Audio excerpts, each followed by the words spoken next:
పులుల సంరక్షణ ప్రపంచ దేశాలకు పెద్ద సవాల్గా మారుతోంది. రోజు రోజుకు తగ్గిపోతున్న పులుల్ని కాపాడేందుకు పలు దేశాలు రకరకాల ప్రణాళికల్లో మునిగి తేలుతున్నాయి. తాజాగా దేశ రాజధాని ఢిల్లీ వేదికగా 13 దేశాలు పులుల సంరక్షణార్థం తీసుకోవాల్సిన చర్యలపై చర్చిస్తున్నాయి. చైనా, రష్యా, భారత్తో పాటు మరో 10 దేశాలు పులుల సదస్సులో పలు తీర్మానాలను ఆమోదించనున్నాయి. 2010లో సెయింట్ పీటర్స్బర్గ్లో జరిగిన సదస్సుకు కొనసాగింపుగా ఢిల్లీ సదస్సు జరుగుతోంది. పులుల రక్షణ కోసం ఇంకా ఎదురవుతున్న ప్రధాన ప్రతిబంధకాలేమిటి? భారత్లో పరిస్థితి ఎలా ఉంది?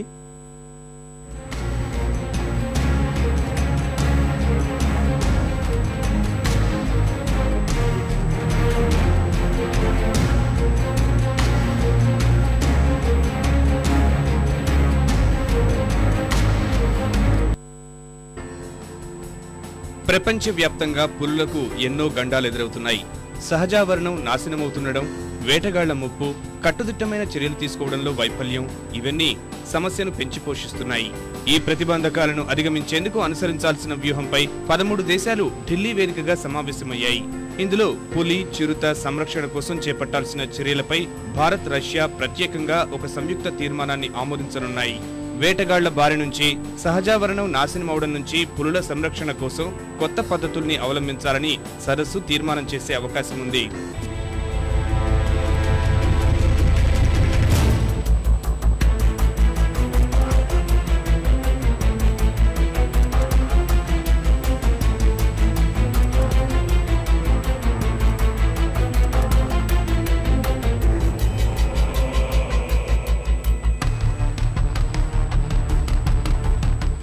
పులుల రక్షణ కోసం తీసుకుంటున్న చర్యల గురించి భారత్ సదస్సులో వివరించనుంది. తమ లక్ష్యాలు, ప్రాధాన్యాలకు సంబంధించిన పత్రాలను అన్ని దేశాలు మార్పిడి చేసుకుంటాయి. అలాగే గ్లోబల్ టైగర్ రికవరీ ప్రోగ్రాం ఆచరణలో ఎంతవరకు వచ్చిందన్న విషయాలు చర్చకు రానున్నాయి. 2010 నవంబర్లో రష్యాలో పులుల సంరక్షణ గ్లోబల్ టైగర్ రికవరీ ప్రోగ్రాం కోసం సెయింట్ పీటర్స్బర్గ్ డిక్లరేషన్ చేశారు. ఆ ప్రకారం సమావేశాలు నిర్వహిస్తూ పులుల సంరక్షణలో తీసుకుంటున్న చర్యల అమలును ఎప్పటికప్పుడు పర్యవేక్షిస్తున్నారు. 17 are natural deaths, and we'll look into the other deaths. We are constantly looking at the reasons. Well, poaching, as you know, is an important reason which we are actively considering.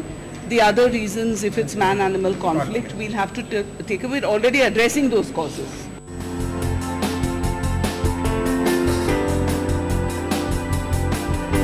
సదస్సులో ప్రపంచ bank, Asia development bank ప్రతినిధులు పాల్గొన్నారు. వచ్చే ఏడాది వరకు పులుల సంరక్షణార్థం తీసుకునే చర్యల్లో నిధులకు ఎలాంటి ఇబ్బందులు ఉండకూడదని సంస్థలు నిర్ణయించాయి. మొత్తానికి కొన్ని చోట్ల పులుల సంఖ్య పెరుగుతున్నా ఇంకొన్ని చోట్ల సంఖ్య తగ్గిపోవడం, వేటగాళ్ల దాడులు పెరగడం, సహజావరణం నాశనమవడం పులుల మనుగడను ప్రమాదంలో పడేస్తున్నాయి.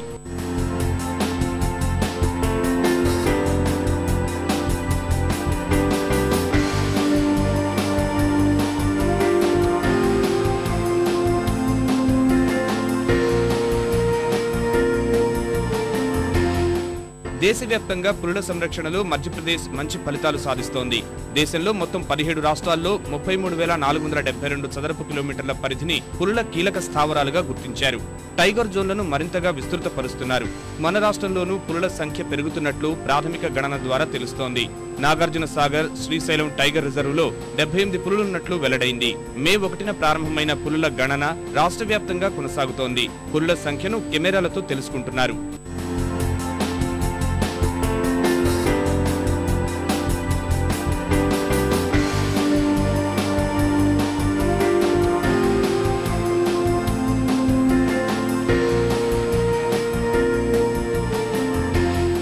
మన దేశంలో సుమారు 6.5 లక్షల ఎకరాల్లో విస్తరించి ఉన్న అడవులు సుమారు 300 నదులకు, సజీవ ప్రవాహాలకు ప్రాణాధారం.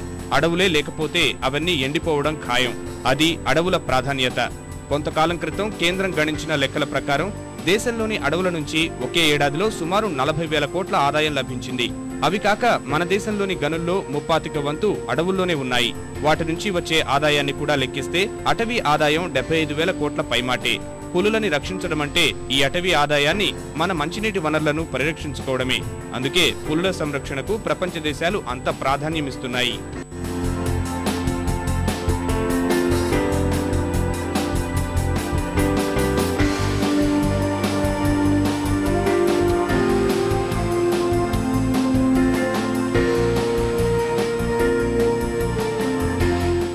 2005 తరువాతే పులుల సంరక్షణపై భారీ స్థాయిలో చలనం వచ్చింది. ప్రధానమంత్రి కార్యాలయం, సుప్రీంకోర్టు, సిబిఐ కూడా ఈ అంశంపై దృష్టి సారించాయి. ఫలితంగా 2006లో వన్యప్రాణుల రక్షణ చట్టానికి సవరణలు జరిగాయి. National tiger conservation authority, wild life crime control bureau అనే 2 వ్యవస్థలు ఏర్పడ్డాయి. 11వ పంచవర్ష ప్రణాళికలో పులుల పరిరక్షణకు కేటాయింపులు 600 కోట్లకు పెరిగాయి. ప్రపంచంలోని మొత్తం పులుల్లో 50% భారత్లోనే ఉన్నాయి. పులుల సంరక్షణ చర్యల్లో భాగంగా కేంద్రం 1973-74లో తొలుత 9 పులుల ఆవాస కేంద్రాలను ఏర్పరిచింది. ఆ తర్వాత దేశవ్యాప్తంగా ఈ సంఖ్య 28కి చేరింది. అప్పటికి ప్రాజెక్ట్ టైగర్ లో పులులను సంరక్షించే చాలా అంశాలు చేర్చారు. వ్యాఘ్రాలు సంచరించే అటవీ ప్రాంతం నుంచి అక్కడ నివసించే వారిని వేరే చోటికి తరలించాలని సూచించారు. ప్రపంచ వన్యప్రాణి సంరక్షణ నిధి, WWF లాంటి సంస్థలెన్నో ప్రాజెక్ట్ టైగర్ కు కోట్ల రూపాయల నిధులిచ్చాయి. పులుల గణనలో కూడా 1,00,000 లోపాలున్నాయి. వ్యాఘ్రాలను లెక్కించేందుకు అడవుల్లో అమర్చిన కెమెరాల్లో 60% పనిచేయడం లేదన్న ఆరోపణలున్నాయి. నిధుల మీద ఆశతో ఎక్కువ చేసి చూపిస్తున్నారన్న వాదనలు ఉన్నాయి.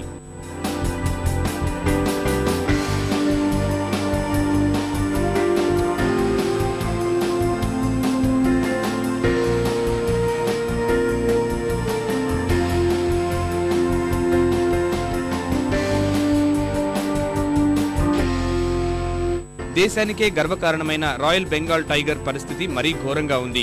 బెంగాల్ టైగర్ అరుదైన పులి జాతి. పశ్చిమ బెంగాల్ సుందర వనాల్లో రాజసాన్ని, టీవీని ఒలకబోసే బెంగాల్ టైగర్ ఇప్పుడు భయంతో వణుకుతోంది. వాటి మనుగడే ప్రశ్నార్థకమైంది. ఈ జాతి పులుల సంఖ్య కేవలం 90 మాత్రమే.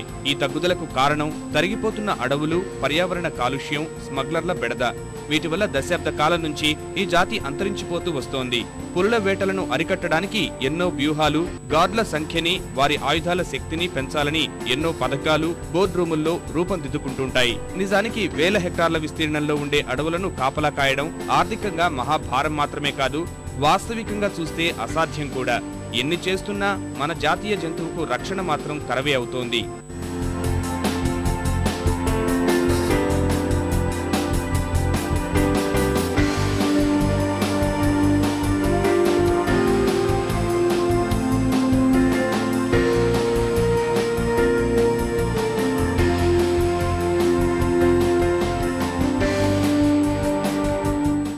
ప్రపంచ వన్యప్రాణి నిధి సంస్థ ప్రకారం అడవుల్లో దాదాపు 3,200 పులులు మాత్రమే మిగిలి ఉన్నాయి.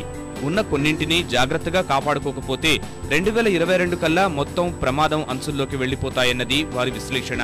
అయితే కొన్ని దేశాలు మాత్రం పులులను కాపాడడంలో కఠినమైన రక్షణ విధానాలు అవలంబిస్తున్నాయి. ఈశాన్య రష్యాలో ప్రస్తుతం 400 నుంచి 500 దాకా పులులున్నాయి. వీటి సంఖ్య 60 ఏళ్ల కింద కేవలం 50. గతంలో కంటే సంఖ్య పెరిగినా వేటగాళ్ల నుంచి ముప్పు నేటికి పొంచి ఉంటోంది. చైనా వంటి దేశాల్లో పులి దేహ భాగాలకు విపరీతమైన డిమాండ్ ఉండడంతో స్మగ్లర్లు రెచ్చిపోతున్నారు.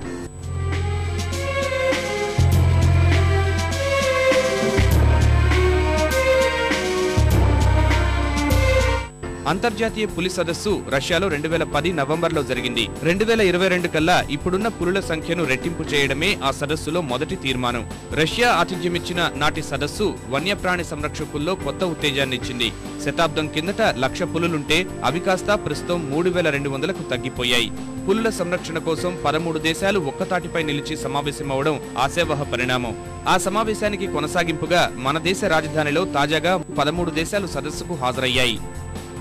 పులులు అంతరించిపోకుండా ఉండేందుకు ఏం చేయాలన్న విషయంపైనే సదస్సు ప్రధానంగా దృష్టి సారిస్తోంది. విచ్చలవిడిగా అడవుల నరికివేత, పులులు తిరిగే సహజ ఆవాసాలను ధ్వంసం చేయడం ఎక్కువైపోతున్నాయి.